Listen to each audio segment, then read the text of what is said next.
Ignoring everyone else, I stared intently at Marge and said, "Marge, this is your last chance. I have proof. Please tell the truth, and maybe we can work it out." I had hoped she would respond honestly, but she attacked like a mother bear. "You bastard. You filthy, cheating bastard. You have no proof because I never cheated on you. Ever. You lie to my family. You insult my virtue. Show us your proof, a hole." "Okay, I'll show you," I replied. Marge looked a little less confident as I got my laptop out, connected it to the home entertainment system, and booted it up promptly. As it loaded, I thought, well, the revenge I had been working on for the last weeks had already started for Perez. Now it was about to start for Marge. I hadn't expected 4 innocent people to be part of it, but here they are. The first thing I did last Wednesday, while Marge was occupying Perez, was to use one of his company credit cards to register a domain name and to start a web hosting account. Then I spent the next couple of days creating the website that we were about to view. Staring at Marge, I asked, "You broke up with him Thursday, didn't you?" Scorning me, she laughed. "You are crazy. There is no one other than you. But there might be from now on." I brought up Outlook on our 65-inch TV and clicking on one message, I asked, "Do you recognize this guy?" "His name is Will Perez." Marge's face paled and she whispered a weak, "No, he sent me a link to his website. You're featured prominently." That was one of the last messages that I had sent while I was last logged into his machine. Turning to Julia and Tom, I said, "It's time for you guys to go upstairs." Julia said, "No. She brought us into this mess. We are not leaving now." Tom simply noted, "Dad, I see the address of the link. If you send us upstairs, we will be typing that address on my computer 5 seconds later." Nobody else seemed to have an opinion, and Tom was likely to be the only person who would read a link as a matter of course. He must be wondering why I was about to bring up a website called The Whores of W. Perez. Nodding to my children, I clicked the link. The website flashed a blue screen and a deep male voice reverberated. "Welcome to the W of Will Perez." Pictures of fully dressed women began filling the screen. While the voice continued, "I want to share with the world the C that I F. These are mostly married who are easy to talk into bed. I use hidden cameras to record everything that they do." Marge gasped loudly, maybe feeling that her world was now about to crash around her. The voice now sounded, hopefully, like Perez. I spent a lot of time converting the audio to his voice print. Check out the B. I have some video and sound bites for each. If you like what you see, email me. I have high-resolution recordings of these skanks S and F me. For a small fee, they can be yours. If you're enjoying my content, consider joining my Patreon community. By becoming a patron, you'll get access to full parts of my videos much earlier than everyone else. Plus, you'll be supporting me to create even more awesome content for you. Check out the link in the description to join now. And remember, these are hidden videos. These married women don't have a clue that I am showing them to the world. Everyone's eyes were riveted on the 4th image over. It was Marge. She was dressed in one of her usual work outfits, a gray pantsuit that looked really good on her. I hovered the mouse over her image and we heard, "Meet Marge. She's a 50-something MILF. She is actually 44 years old, tough shit, a bit overweight, and with a loose P. She's been F-hard, but she is a natural who loves C. She was the quickest I ever met to spread her legs for me." I have a lot of videos of Marge. Click this to hear and see samples of Marge in action. Email me for a list of videos and prices. Everyone's head swiveled to stare at Marge, who was white-faced and white-knuckled. Staring at the screen, she moaned, "No, no, this can't be happening. No." Clicking on Marge's picture brought up a screen with 8 clips of Marge samples. Marge's eyes grew large as she took in the screen. Obviously, she recognized the location and maybe some of her positions. She began sobbing. Her mother put her arm around her. Her father looked dazed. Our kids looked, well, mad as hell. I stepped away from the computer, saying, "I think we have seen enough." "No," Julia said. "I have not. These little pictures could be any kind of. I want to know what the hell is going on." She snarled, "I want proof either way." While saying that, she darted past me to grab the mouse and clicked on the first image. As the video clip loaded, Tom went over to her and put his arm on her shoulder. She hugged him back tightly. The scene showed a naked Marge kneeling against the side of a bed with somebody's B in her mouth, his C on her face. Then she let his slip out of her mouth, looked up at him and the camera, and with a sexy smile said, "I love gobbling your—" "Oh, gross. That's disgusting," a shocked Julia exclaimed. "How could you do that?" Tom looked even more shocked but said nothing. Marge's father hugged his wife while Marge just sobbed. After a few seconds, Julia clicked on the next link, and the video appeared. It showed Marge naked again, but this time she was going on Perez's C. I heard Marge's mother gasp. One shot went up her nose. Then he wiped his across her face, smearing it into her face. She asked him clean. Finally, she looked up at him, and using her sexy voice, said, "Your C tastes great, lover." Marge's sobs grew louder. Nobody said a word as Julia clicked on the third link. It started with Marge S him again, this time on the bed. Then she pulled off and turned around to get up on her hands and knees. "Please put it up, my." His voice could be heard, "But, baby, I don't have any." "I don't care," she begged. As the video faded, I said, "Julia, we have seen enough." She nodded with tears streaming down her face. She and her brother walked across the room to hug me again. Tom was crying, as were Marge's parents. Marge was crying uncontrollably into her mother's arms. After a minute, I asked, "Marge, why?" She bawled harder as she tried to answer, but all I could make out was, "Don't know. So sorry, God." Handing my car keys to Tom, I said, "Kids, go somewhere for a couple of hours. Do some shopping if you want. You have your credit cards, but do you need cash?" Tom replied, "No, I have that covered." "We'll get dinner out and be back this evening," Julia said. "I need to get my purse. I'll be right back." After they left, I said, "I'll be back in 30 minutes. Marge, it would be good if we could talk then." Looking at her parents, I added, "Best if you two would stay, too, please. She needs your help." Then I headed out for a long walk. I got back about 40 minutes later. Marge and her parents were sitting at the kitchen table. Marge immediately got up and said, "David, thank you for coming back."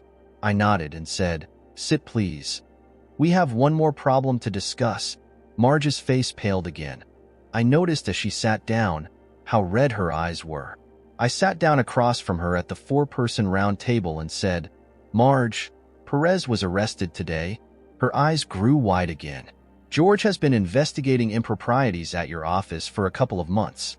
It turns out that Perez has been defrauding the government and blackmailing his suppliers for kickback." 3 people just stared at me. "It also turns out that he has been with a lot of women besides you," I sneered at her. "He even bought Honest W, the kind that you just give money for it. And he had hidden cameras in his love nest to record everything." Gesturing to the TV, I said, "From this website, you can see what he has been doing with those videos." Marge was now crying hysterically. I continued, "His office, his business, and his love nest were raided today. Also, one guy in your shipping department and one in procurement were arrested." Rising and walking to Marge, I added, "George has evidence, emails from you to Perez where you leaked contract details and competitor prices to him." Marge's head snapped up and she gasped, "No, I would never do that." Her mother snipped, "And how can we believe that?" Marge sobbed, "The only reason that you are not in jail right now is because you are, at least at present, my wife. George is bending the rules. But if you are not in his office first thing tomorrow morning, the MPs will escort you there." Standing in front of her, I said, "Marge, if you did that, you are going to federal prison for a long time." She cried, "I didn't. I know that you have no reason to believe me, but I didn't leak any work stuff to him." She stared at me eye to eye and confessed, "Yes, I lied to you. Yes, I had an affair with him and he gave me diseases, and even worse, I tried to set you up to cover for what I did. I thought that we had it after I was infected, so that you would be, too. I didn't mean for this to happen. I can't expect you to forgive me or want to be with me anymore. I have destroyed my family and my life. And if I had sent Will any information, jail would be a good place for me. I have nothing left regardless, but that I did not do." I asked, "Marge, did you ever take your laptop to his love nest?" She nodded. "A couple of times. It let me get some work done. while still having the afternoons off. I am so sorry, I shouted. The afternoons off work so you could F around? Wincing, she nodded. Marge, did he ever have access to your laptop? Did you ever finish F him and then take a shower or fall asleep while you were connected to the base's network? She again nodded without looking up at me. I grabbed her laptop and booted it up quickly. Then I went over and turned off our internet access. I had to do that, as one of the last things I had done while remoting into Marge's computer was to schedule a mass email, making it look like Perez did it. With our internet access turned off, the emails could not be sent, but here was another crime to lie on Perez. I pretended to be surprised at needing a password and had her tell me what it was. After a bit, I looked up and said, Marge, he put a remote control program on your computer so that he could take over and see everything. There is a login for Perez. Her head flashed up, shocked again. He set me up, she wailed. Nodding, I said, Yep. It looks like he wanted more from you than just your pee. Seeing her flinch, I added, Besides your mouth and a hole, of course. Pretending to ignore her reaction to that, I bent back to her laptop. I waited a bit and then straightened to look at Marge. It's a good thing that I shut off the internet. There is a scheduled task to send his email link to every contact that you have, I told her. Family, friends, co-workers, church, everyone. You broke up with him Thursday, and this is his way of getting even. Marge just collapsed onto herself, and her mother hugged her again. But this might be enough to keep you out of prison.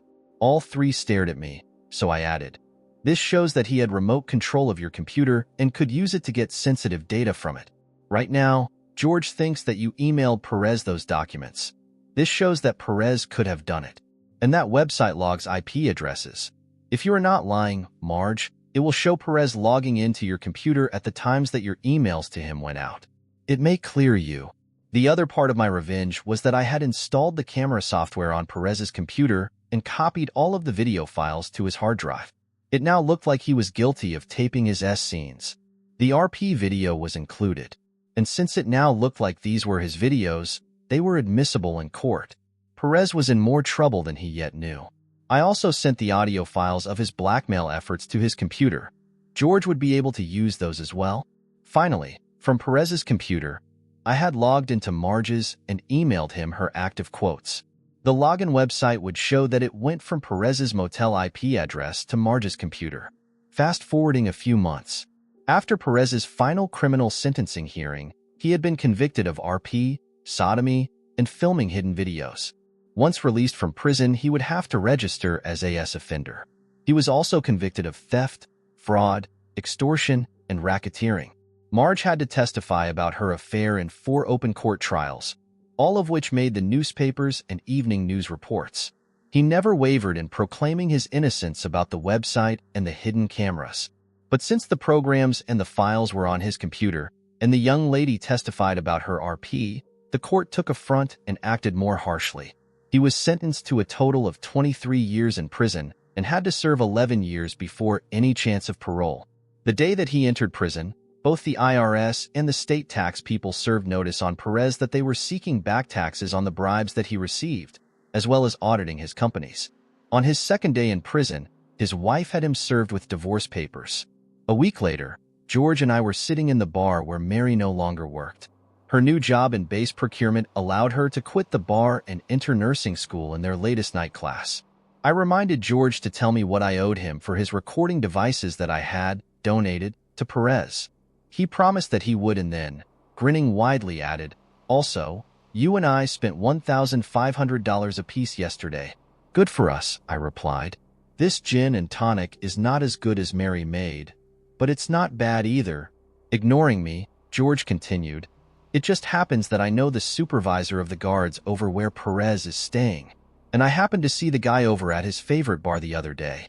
He mentioned Perez, and then said that he followed the trials and thought that I did a great job bringing a real S-bag to justice. I told him that I wasn't done with Perez yet, and that I wanted him to suffer every day in prison. Then I slid a newspaper over to him.